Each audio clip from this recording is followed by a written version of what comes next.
Il existe des personnes qui traversent les années sans jamais sembler vieillir intérieurement. Leur visage change peut-être, leurs cheveux blanchissent parfois, mais leur regard reste vivant. Elles gardent une curiosité presque enfantine, une énergie calme, une lumière intérieure difficile à expliquer. Et puis, il y a ceux qui vieillissent beaucoup plus tôt que leur âge. Pas physiquement, mentalement. Ils perdent leur enthousiasme. Ils répètent toujours les mêmes journées. Ils cessent d'apprendre. Ils cessent de ressentir profondément. La vérité, c'est que l'esprit ne vieillit pas par le temps. Il vieillit par les habitudes invisibles. Et aujourd'hui, nous allons découvrir ensemble les habitudes cachées des personnes qui gardent un esprit jeune, même après des décennies. Certaines de ces habitudes paraissent pas simples, mais leur pouvoir est immense. Et il est possible que, sans le savoir, vous soyez déjà en train d'abandonner votre jeunesse intérieure. Alors, restez jusqu'à la fin, parce que la dernière habitude est probablement la plus importante de toutes, et presque personne n'en parle. Les personnes qui gardent un esprit jeune ne pensent de jamais avoir tout compris. Elles continuent à poser des questions, à découvrir, à apprendre, même après 60, 70 ou 80 ans. Pourquoi ?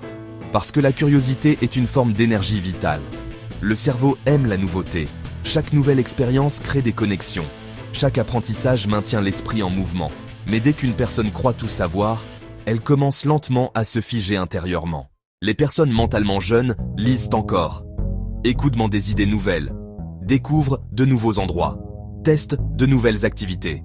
Elles ne disent pas « je suis trop vieux pour ça ». Elles disent « pourquoi pas ?» Et cette simple phrase garde leur esprit vivant. Beaucoup de gens vivent tournés vers hier. Ils repensent sans cesse aux regrets, aux blessures, aux occasions perdues. Mais les personnes qui gardent un esprit jeune savent une chose essentielle. Le passé doit être un professeur, pas une prison.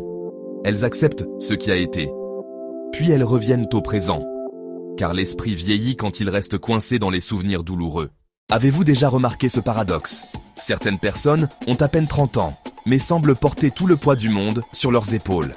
Elles parlent du passé avec nostalgie et de l'avenir avec une sorte de résignation, comme si le meilleur était déjà derrière elles. Leur vie est une succession d'obligations, une routine où la spontanéité n'a plus sa place. Puis, il y a les autres, celles qui, à 75 ans ou plus, ont une étincelle dans le regard. Elles vous parlent de leur prochain voyage, du cours de poterie qu'elles viennent de commencer ou du livre qu'elles sont en train d'écrire. Leurs projets ne sont pas des fantasmes lointains, mais des horizons concrets qui nourrissent leur présent. La différence, vous l'aurez compris, n'est pas l'âge inscrit sur une carte d'identité. Ce n'est pas une question de rides ou de cheveux gris. La différence fondamentale, c'est la relation que nous entretenons avec le temps. Ceux qui vieillissent prématurément dans leur tête sont souvent ancrés dans le passé ou paralysés par l'anxiété du futur. Le temps est perçu comme un ennemi, quelque chose qui s'épuise, une course perdue d'avance. A l'inverse, les personnes jeunes d'esprit gardent toujours une partie d'elles tournée vers demain. Elles cultivent l'art de l'anticipation joyeuse. Ce n'est pas forcément un grand projet qui change une vie, mais une multitude de petites choses.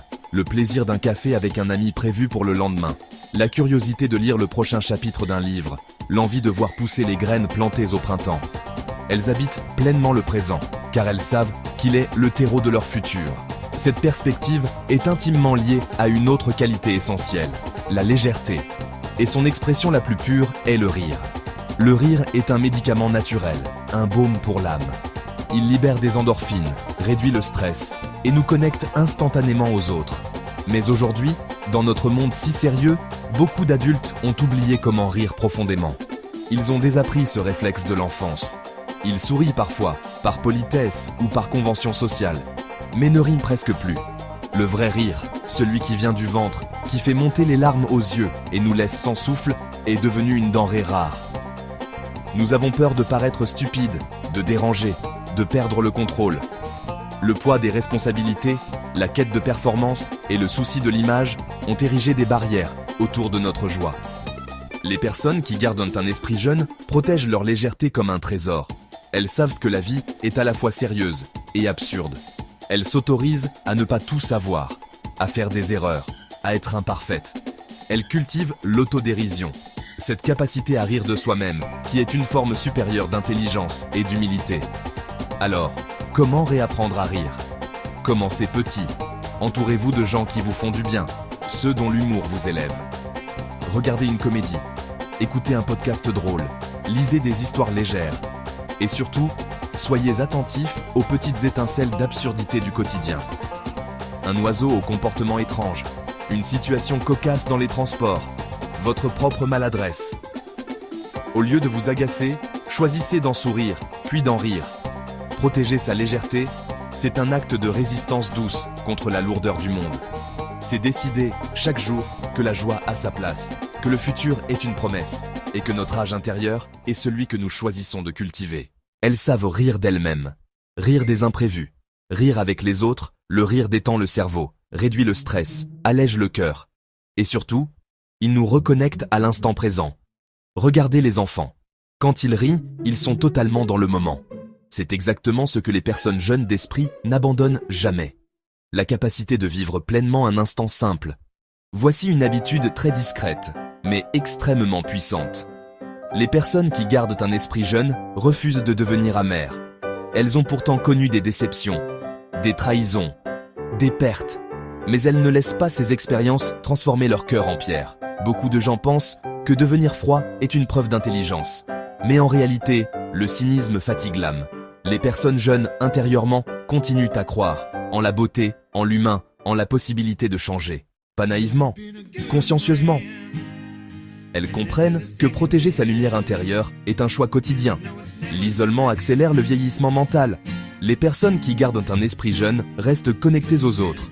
Elles parlent, écoutent, partagent, créent des souvenirs. Elles ne cherchent pas forcément des centaines d'amis, mais elles cultivent des liens sincères.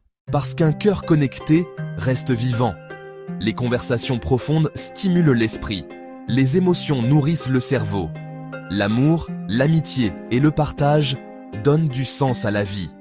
Et une vie qui a du sens garde l'esprit éveillé. Le corps et l'esprit sont liés. Quand le corps est abandonné, l'énergie mentale diminue aussi. Les personnes qui gardent un esprit jeune bougent régulièrement. Pas forcément pour avoir un corps parfait, mais pour rester vivantes. Elles marchent, respirent profondément, dorment mieux, hydratent leur corps, respectent leur énergie. Elles comprennent une vérité fondamentale. Le mouvement, c'est la vie.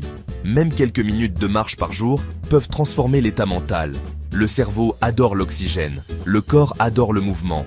Et un corps qui circule bien aide l'esprit à rester lumineux. C'est peut-être l'habitude la plus rare aujourd'hui, l'émerveillement. Les personnes qui gardent un esprit jeune savent encore ressentir la beauté des petites choses. Un coucher de soleil, une chanson, le bruit de la pluie, le sourire d'un enfant, le vent sur la peau. Elles ne vivent pas uniquement dans la vitesse et la distraction. Elles s'arrêtent parfois pour ressentir. Et c'est essentiel, parce qu'un esprit qui ne s'émerveille plus commence à s'éteindre doucement. L'émerveillement nourrit l'âme. Il rappelle que la vie n'est pas seulement une série d'obligations, mais aussi une expérience profondément humaine. Un esprit jeune a toujours une raison d'avancer.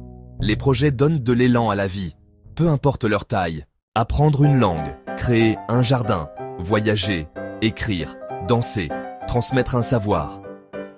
Les personnes mentalement jeunes continuent à rêver, parce qu'au fond, le véritable vieillissement commence quand une personne cesse totalement d'attendre quelque chose de la vie. Tant qu'il y a un désir, un objectif, une envie de découvrir, l'esprit reste en mouvement. Les personnes qui gardent un esprit jeune apprennent à ne pas gaspiller leur énergie partout. Elles évitent les conflits inutiles, les drames permanents, les environnements toxiques. Elles comprennent que la paix mentale est précieuse. Le stress chronique use le cerveau, épuise le système nerveux, vieillit profondément l'esprit. Alors, elles choisissent mieux leur fréquentation, leurs habitudes, leurs batailles. Elles n'ont plus besoin de prouver constamment leur valeur. Et cette sérénité leur donne une énergie que beaucoup plus jeunes ont déjà perdue. Et nous voici arrivés au 14e et peut-être au secret le plus puissant de tous. Les personnes qui gardent un esprit jeune, celles dont l'énergie semble défier le temps, ne tuent jamais complètement leur enfant intérieur. Au contraire, elles le cultivent. Elles continuent à jouer, non pas par nostalgie, mais parce que le jeu est le langage de la joie pure. Elles s'autorisent à rêver, à laisser leur esprit vagabonder vers des « et si » audacieux, sans se soucier de leur réalisme immédiat. Elles osent ressentir fortement, sans le filtre du cynisme ou de la retenue, accueillant la joie exubérante comme la tristesse passagère avec une égale authenticité. Elles créent, non pour la performance, mais pour le simple plaisir de faire exister quelque chose de nouveau. Et surtout, elles chérissent la spontanéité, cette capacité à dévier du plan pour accueillir une impulsion, un rire, une opportunité inattendue. Pourtant, le monde moderne pousse souvent les adultes dans la direction opposée. Il nous somme de devenir uniquement sérieux, productifs, rigides. L'agenda doit être optimisé, chaque heure rentabilisée. L'efficacité devient une vertu cardinale et la performance, une idole. Nous enfilons l'armure de la maturité, une carapace faite de responsabilités, d'attentes sociales et de la peur du jugement. Sois raisonnable, agis en adulte, ne perds pas ton temps. Ces injonctions, répétées à l'envi, finissent par ériger des murs autour de notre cœur. À force de vouloir paraître mature, compétent et en contrôle, beaucoup d'entre nous perdent le contact avec leur vitalité intérieure. La vie devient une liste de tâches à cocher. L'émerveillement s'émousse, remplacé par l'habitude. La curiosité cède la place à la certitude. Lentement, sans même nous en rendre compte, nous pouvons nous retrouver à vivre en pilote automatique, déconnectés de la source même de notre énergie vitale. Mais il faut le dire et le redire. L'enfant intérieur n'est pas une faiblesse. Ce n'est pas de l'immaturité ou un refus de grandir. C'est tout le contraire. C'est la source de la créativité la plus authentique, celle qui n'a pas peur d'essayer, de se tromper, de recommencer. C'est le moteur de la curiosité, cette envie insatiable de demander pourquoi et de s'émerveiller devant un coucher de soleil ou la complexité d'une fleur.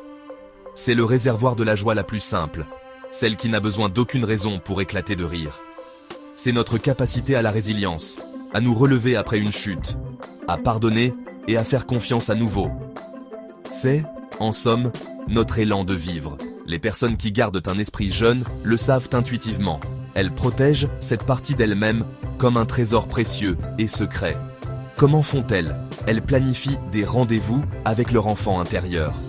Elles s'accordent le droit de ne rien faire, juste pour le plaisir. Elles osent dire oui à une idée folle. Elles achètent ce carnet de dessin, même si elles n'ont pas dessiné depuis 20 ans. Elles mettent cette chanson qui leur donnait des frissons à l'adolescence et montent le volume. Elles appellent un vieil ami juste pour rire de souvenirs absurdes. Elles ne se demandent pas « qu'est-ce que les gens vont penser ?» mais plutôt « est-ce que cela me met en joie ?» Protéger son enfant intérieur, c'est un acte de résistance douce contre le cynisme ambiant. Alors, au fond, garder un esprit jeune n'a rien à voir avec l'âge chronologique inscrit sur nos papiers. Cela n'a rien à voir avec le fait d'ignorer ses responsabilités ou de fuir la réalité. C'est une décision consciente. C'est une manière d'habiter la vie pleinement, en intégrant la sagesse de l'adulte et la magie de l'enfant. C'est choisir la curiosité plutôt que le jugement, l'émerveillement plutôt que la lassitude, et la joie plutôt que la simple existence. C'est se souvenir que sous les couches de l'adulte que nous sommes devenus, bat toujours le cœur d'un enfant qui ne demande qu'à jouer encore un peu. Avez-vous déjà remarqué, comme certaines personnes semblent vieillir prématurément? Leur regard perd de son éclat. Leur pas se fait plus lourd, non pas à cause du poids des années, mais du poids de ce qu'elles ont abandonné en chemin. Elles vieillissent de l'intérieur, parce qu'elles ont cessé de cultiver les jardins secrets de leur esprit. Elles ont arrêté d'apprendre. La curiosité, ce moteur si puissant, s'est grippée. L'idée d'acquérir une nouvelle compétence, de lire un livre sur un sujet inconnu, ou même de poser une question simple par peur de paraître ignorant, devient une montagne. L'esprit, privé de nouveautés, se replie sur lui-même, rejouant en boucle les mêmes pensées, les mêmes certitudes. Il se fige. Elles ont arrêté de ressentir. Pour se protéger de la douleur, de la déception, elles ont construit des murs si hauts autour de leur cœur que même la joie peine à s'y frayer un chemin. Les émotions deviennent des menaces à contenir plutôt que des messages à écouter. En se coupant de leur tristesse, elles se sont involontairement coupées de leur capacité à éprouver un bonheur profond, une empathie sincère. Elles ont arrêté de rêver. Non pas les grands rêves de jeunesse, mais les petits projets qui donnent une direction au lendemain. Ce voyage qu'on planifie, ce jardin qu'on imagine, cette rencontre qu'on espère. Sans la perspective d'un futur désirable, le présent devient une simple attente, une répétition de journées sans saveur. Elles ont arrêté d'aimer. Aimer les autres, mais aussi s'aimer soi-même. Le cynisme et l'amertume ont pris la place de la tendresse. Elles ont oublié la puissance d'un geste bienveillant, d'une parole réconfortante. Et enfin, elles ont arrêté de s'émerveiller. Le monde est devenu banal. Un coucher de soleil n'est plus qu'une fin de journée, le chant d'un oiseau, un simple bruit de fond. La capacité à voir la poésie dans le quotidien, la magie dans l'ordinaire, s'est éteinte. Et puis, il y a les autres. Celles et ceux qui, jusqu'à leur dernier souffle, conservent une étincelle dans le regard. Des personnes qui restent profondément, irrémédiablement vivantes. Leur secret n'est pas une potion magique ou une chance insolente. C'est un choix, renouvelé chaque jour. Celui de continuer à nourrir leur esprit, de le garder souple, ouvert, fertile. Ils continuent d'apprendre, de ressentir, de rêver, d'aimer et de s'émerveiller. Alors aujourd'hui, je vous invite à faire une pause, à vous poser, honnêtement, cette question essentielle. Qu'est-ce qui, dans votre vie actuelle, nourrit votre lumière intérieure? Identifiez-le précisément. Est-ce cette conversation avec un ami? Ce moment où vous vous perdez dans la musique? Cette promenade en nature? Ce projet qui vous passionne? Nommez ces sources de lumière. Et maintenant, la question miroir, tout aussi importante. Qu'est-ce qui, dans votre quotidien, est en train de l'éteindre lentement? Quelles sont ces habitudes, ces relations, ces pensées qui drainent votre énergie et ternissent votre joie? Est-ce le temps infini passé à faire défiler des contenus sans âme? Sont-ce ces conversations qui tournent toujours au négatif? Cette rancœur que vous entretenez? Soyez lucide, sans vous juger, car la jeunesse de l'esprit n'est pas un hasard. Ce n'est pas une question d'âge sur une carte d'identité. C'est une décision invisible, prise dans le secret de votre conscience. C'est un ensemble d'habitudes silencieuses, tissées jour après jour. C'est l'engagement de protéger activement votre flamme intérieure. C'est une façon de regarder le monde, non pas avec la naïveté de l'enfance, mais avec la sagesse de celui qui sait que la curiosité est un trésor. C'est choisir de voir la beauté, même quand tout semble gris. Malgré la fatigue, malgré les déceptions, malgré tout. C'est le choix le plus puissant que vous puissiez faire pour rester vivant, vraiment vivant, jusqu'au bout du chemin. Et peut-être que le véritable secret d'une vie longue et belle, ce n'est pas de paraître jeune, mais de ne jamais cesser d'être vivant intérieurement. Si cette vidéo vous a parlé profondément, prenez un instant pour vous abonner et partagez ce message à quelqu'un qui mérite de garder cette lumière vivante en lui. Et souvenez-vous, le corps suit le temps, mais l'esprit suit ce qu'on nourrit chaque jour.